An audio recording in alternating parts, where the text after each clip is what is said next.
자, 오늘 본문의 말씀은 감추어진 보배를 찾으라라는 제목입니다. 오늘 주신 말씀을 통해 여러분의 마음속 하나님의 생명의 음성이 들려지는 시간 되길 원합니다. 여러분, 기독교 신앙의 기본 전제 두 가지가 있습니다. 첫째, 겸손입니다. 오늘 1절 말씀 한번 읽어볼까요? 시작. 내 아들아, 내가 만일 나의 말을 받으며 나의 계명을 내게 간직하며, 나의 말을 받으며, 하나님 말씀을 받으며, 말씀을 들으며, 그런 얘기죠.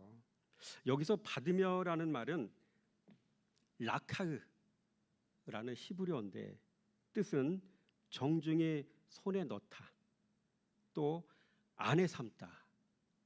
아주 의외죠. 이 받으며라는 말이 정중에 손에 넣다, 안에 삼다라는 뜻이 있습니다. 히브리어 원어인 라카으는 이 말 속에는 겸손이라는 의미가 이미 내포되어 있는 것이죠. 그래서 겸손한 마음으로 말씀을 받아 그 말씀을 내 인생의 동반자 삼다라는 뜻이죠. 이게 겸손인 겁니다. 그 다음에 기독교 신앙의 기본 전제 두 번째가 있습니다. 바로 패션, 열정이라는 것이죠. 내 아들아, 내가 만일 나의 말을 받으며 나의 계명을 내게 간직하며라는 말이 나오죠. 이 간직하며라는 말은 차판입니다. 이 말은 은밀히 보관하다, 저장하다, 그런 뜻입니다. 다시 말해서 말씀의 가치를 알아서 지식 위에 지식을 더한다는 말이죠. 밭에 감춘 보화를 발견했으면 자신의 소유를 다 팔아 그 밭을 소유한다는 뜻입니다. 내가 가진 시간과 열정과 돈을 이걸 사기 위해서 다 사용한다는 이야기죠.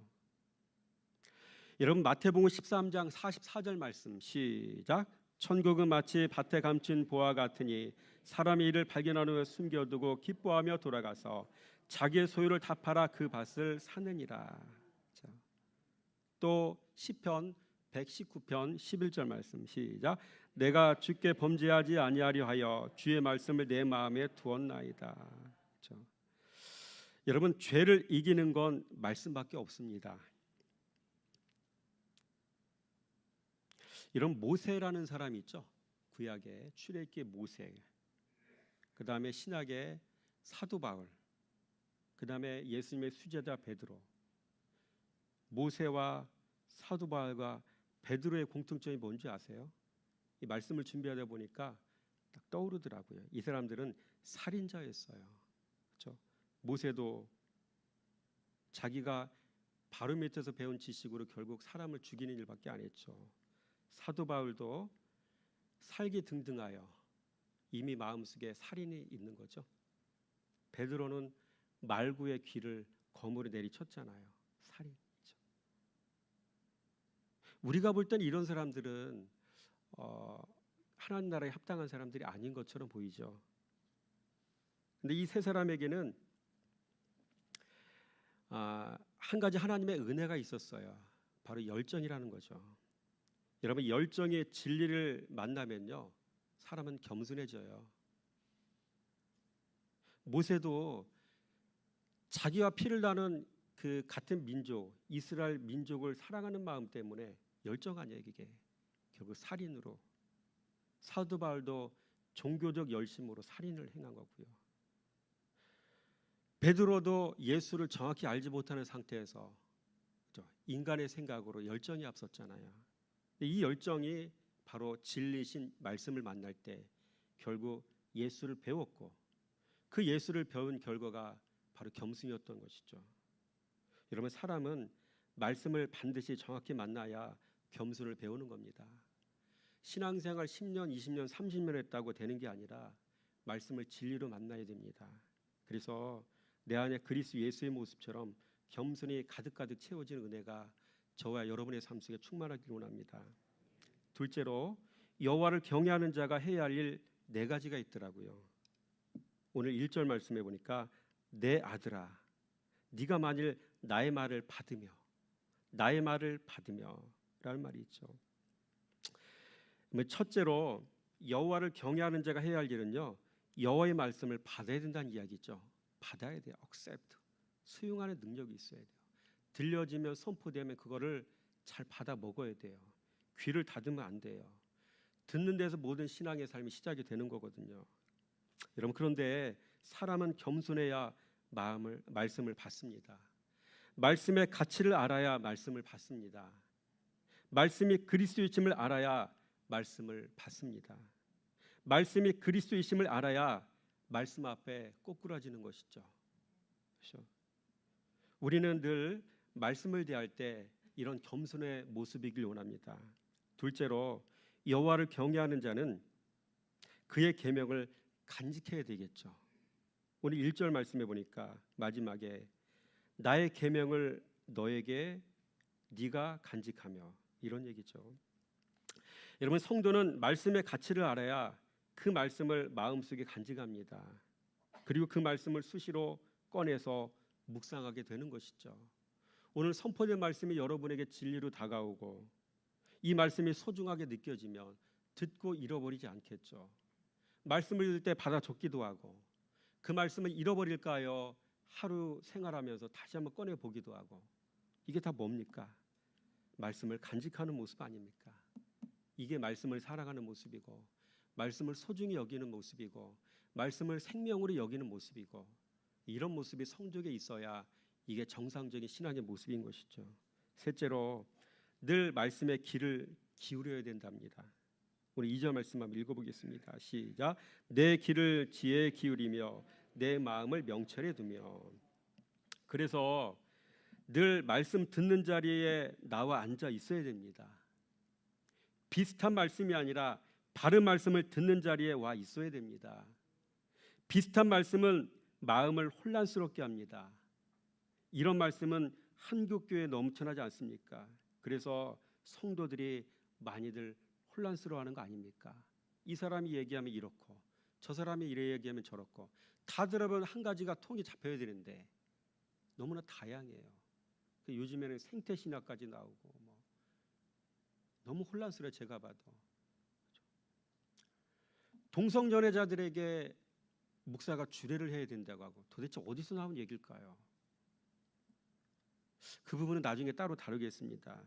바르게 해석된 진리의 말씀을 들어야 성도는요, 영이 사는 것이죠. 바른 말씀이어야만이 영이 삽니다. 바른 말씀이어야만 삶이 분명해집니다. 인생의 방향이 정확하게 정해지는 것이죠. 넷째로, 삶의 무게중심을 말씀께 둬야 됩니다. 우리 2절 말씀이죠. 시작. 내 귀를 지혜에 기울이며 내 마음을 명철에 두며. 내 마음을 명철에 두며. 이런 명철이라는 말이 있죠. 이 말은 테나브, 영어로는 understand. 명철이 understanding이더라고요. understand, 이해하다. understanding 하면 ing 붙이면 명철, 이런 뜻이죠. 히브리어 테나브, 이 말은요, 하나님의 은혜로 부어주신 신령한 능력으로서의 올바른 분별력을 의미합니다. 저도 깜짝 놀랐습니다. 이런 뜻인 걸 몰랐어요. 올바른 분별력. 내 백성이 지식이 없어 망한다는 말이 바로 여기서 나온 말입니다. 성도는 명철이 없으면 망합니다. 성도는 올바른 분별력이 없으면 망하는 것이죠. 성도는 말씀 사랑해야 명철이 다가와 친구가 되어집니다. 명철에게 외면당하지 마시기 바랍니다. 명철을 사랑하여 분별하는 지혜를 친히 친구로 삼으시기 바랍니다. 세 번째로, 삶의 무게중심이 말씀께로 옮겨진 성도에게 나타나는 변화가 있습니다. 총 4가지, 5가지네요. 첫째, 신령한 젖을 사모하는 인생이 되더라고요. 3절 말씀 시작. 지식을 불러 구하며 명철을 얻으려고 소리를 높이며. 이 안에서 열정이 느껴지지 않습니까? 지식에 지식을 더하는 삶을 살고자 끊임없이 애쓰는 모습을 우리는 여기서 볼 수가 있는 것이죠. 여러분, 성도는 신앙생활하면서 어떤 일에 열심을 내야 된다는 이야기입니까? 말씀을 듣는 일, 깨닫는 일, 순종하는 일, 그렇죠? 이런 일에 열심을 내어야 이게 올바른 신앙의 모습인 것이죠. 베드로후서 1장 6절 8절 말씀 한번 읽어볼까요? 시작. 지식의 절제를, 절제의 인내를, 인내의 경건을, 경건의 형제 우애를, 형제 우애의 사랑을 더하라. 이런 것이 너희에게 있어 흡축한즉 너희로 우리 주 예수 그리스도를 알게 게으르지 않고 열매 없는 자가 되지 않게 하려니와.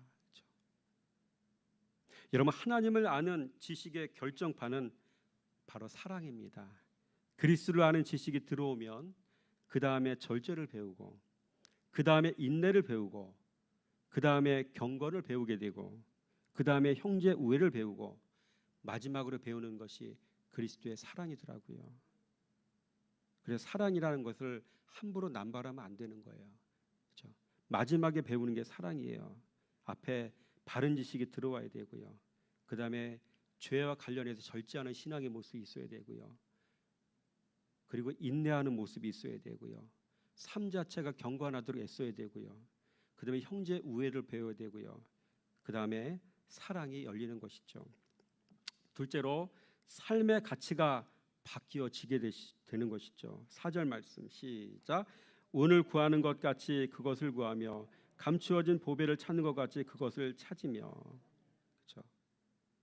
은을 구하던 인생이 이 땅에 감추어진 보배 찾으러 다녔던 사람이 이제는 위의 것을 찾는 인생이 된다는 이야기죠.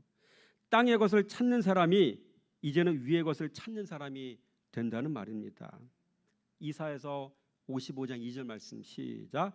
너희가 어찌하여 아닌 것을 위하여 은을 달아주며 배부르게 하지 못할 것을 위하여 수고하느냐. 내게 듣고 들을지어다. 그리하면 너희가 좋은 것을 먹을 것이며 너희 자신들이 기름진 것으로 즐거움을 얻으리라. 여러분, 이런 인생이 된다는 이야기죠. 여러분, 하나님은 어떤 분이십니까? 위의 것을 찾으면 땅의 것을 해결하시는 분이십니다. 마태복음 6장 31절 33절 말씀 시작.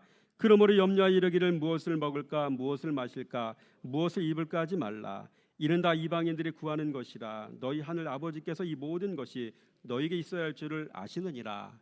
그런즉 너희는 먼저 그의 나라와 그의 의를 구하라. 그리하면 이 모든 것을 너희에게 더하시리라. 아멘. 셋째, 무엇이 하나님이 원하시는 참된 예배인지 선명하게 깨닫게 됩니다. 5절 말씀이죠. 시작. 여호와 경외하기를 깨달으며 하나님을 알게 되리니. 하나님이 기뻐하시는 예배 양식이 있습니다. 보고, 이 보는 것은 반드시 겸손한 자만 할 수 있는 겁니다. 겸손한 자가 보는 겁니다. 그래서 보고, 알고, 사랑하고, 순종하고, 이게 하나님이 기뻐하시는 삶으로 드리는 예배인 것을 여러분 잘 기억하시기 바랍니다. 넷째로 하나님에 대한 바른 지식과 깊은 지식이 들어오는 것이죠. 5절 말씀 보니까 여호와 경외하기를 깨달으며 하나님을 알게 되리니. 깨닫는다는 말이 나오죠. 깨닫다, 히브리어로 벤, 지각하다, 이해하다, 통찰하다. 그렇죠? 여러분, 지각하다는 말은 눈으로 보고 귀로 듣고 손으로 만져보고 직접 먹어보고 이런 과정을 통해 터득된 지각을 의미하는 것이죠. 한마디로 말씀을 입체적으로 경험한다는 말입니다. 말씀이 내 삶을 통해 일하고 계심을 실제로 경험하게 된다는 것입니다.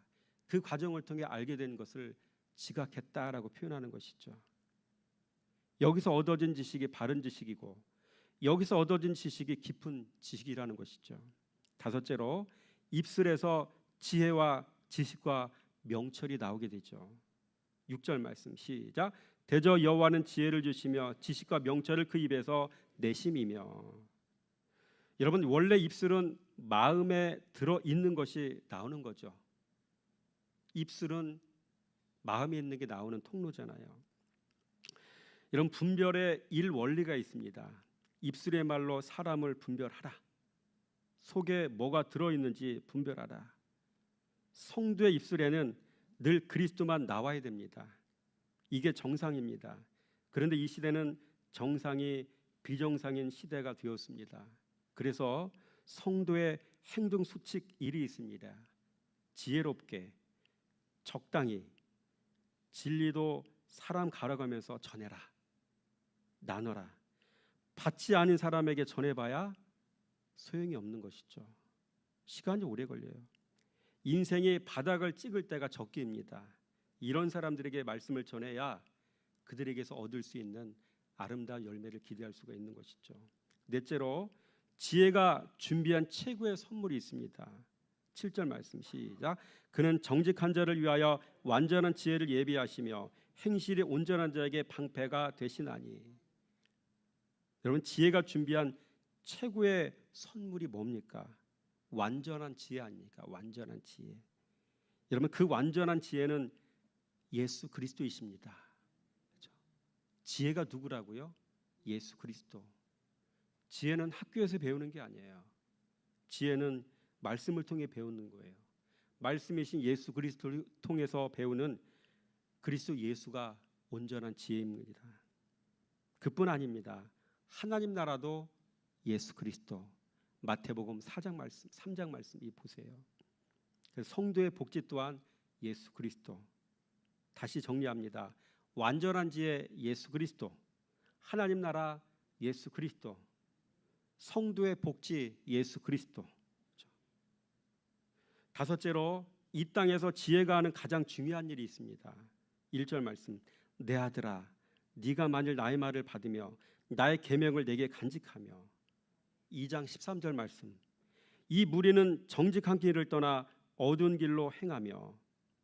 여러분, 지혜는 아들과 무리를 나누는 바로미터, 척도입니다. 여섯째, 아들과 무리의 차이점이 있습니다. 무엇이겠습니까? 아들에게는 씨앗이 있고 무리에게는 씨앗이 없다는 것이죠. 아들의 마음밭에는 씨앗을 뿌릴 때 그 씨앗이 자라지만 무리의 마음밭에서는 씨앗이 자랄 수 없기 때문입니다.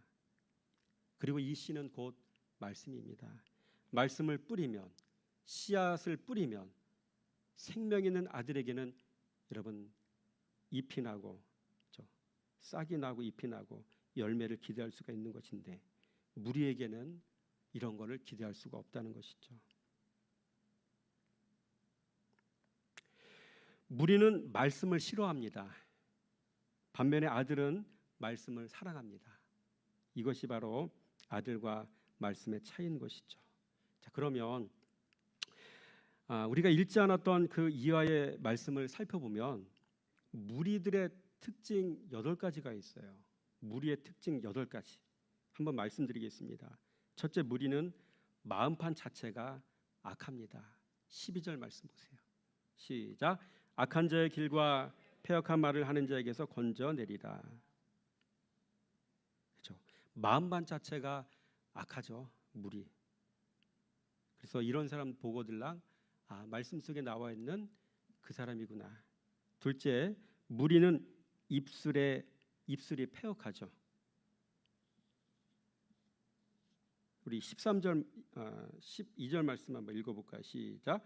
악한 자의 길과 패역을 말하는 자에게 건져내리라. 입술이 패역하고. 셋째로, 무리들은 이미 정직한 길을 떠났다는 겁니다. 13절 말씀 시작.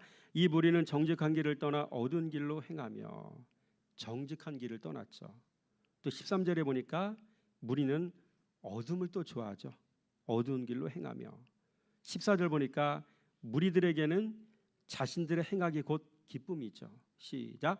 행악하기를 기뻐하며 악인의 패역을 즐거워하나이다. 그렇죠? 행악이 곧 기쁨인 사람들, 그렇죠? 무리들이죠. 14절. 무리들에게는 패역이 유일한 즐거움입니다. 악인의 패역을 즐거워하나니. 그렇죠? 7번째, 무리들은 분별력이 없습니다. 15절 말씀 시작. 그 길은 구부러지고 그 행위는 패역하니라. 구부러졌다. 왜 인생이 구부러졌을까요? 분별하지 못하여 바른 길로 걸어가지 않고 왜곡된 길로 걸어갔기에 인생 자체가 구부러지는 겁니다. 그래서 무리들은 자신의 길이 구부러졌으며 그 행위가 패역하다는 사실을 잘 모릅니다. 여러분, 악인의 3종 세트가 있고요, 의인의 3종 세트가 있어요. 오늘 이 시간 알려드리겠습니다. 악인의 3종 세트 따라서 합니다. 마음도 패역, 입술도 패역, 행위도 패역. 악인의 3종 세트. 의인의 3종 세트는 뭘까요? 따라서 합니다. 마음도 거룩, 입술도 거룩, 행위도 거룩. 그렇죠? 악인과 의인의 3종 세트 차이점 알아봤습니다. 8번째로 무리는 정욕을 위해서는 자기 행위를 정당화시키죠. 17절 말씀에 시작. 그는 젊은 시절에 짝을 버리며 그의 하나님의 언약을 잊어버린 자라. 그렇죠? 바르게는 시작을 하는데 중간 이후부터 왜곡되기 시작합니다. 그것도 괜찮다고 스스로를 합리화시키죠. 자신의 정욕을 위해서 자신의 행위를 정당화시킨다는 이야기입니다. 여러분, 기준 없는 무리 인생의 말로는 또 어떻게 된다고 말씀하고 있습니까? 17절에 보니까 그는 젊은 시절에 짝을 버리며 그의 하나님의 언약을 잊어버린 자라. 하나님의 언약을 잊어버리고 살죠. 기준이 없기에 인생을 정욕대로 산다는 이야기죠. 22절 말씀 시작. 그러나 악인은 땅에서 끊어지겠고 간사한 자는 땅에서 뽑히리라. 땅에서 끊어지겠고 땅에서 뽑히리라. 시작은 요란합니다. 그러나 끝은 비참하죠. 삶은 화려한데 인생의 끝은 아주 비참하다는 이야기입니다. 자, 그래서 오늘 이 시간에는 오늘 본문의 말씀을 통해 감추어진 부활을 찾으라라는 제목으로 은혜 말씀을 나누었습니다. 바라기는 여러분의 삶 가운데 신령한 젖을 사모하는 그런 모습이 있어지길 원하고요. 삶의 가치가 바뀌어지길 원하고요. 참된 예배가 우리의 삶 속에서 어떻게 나타날지를 아는 그런 모습이 있어지길 원하고요.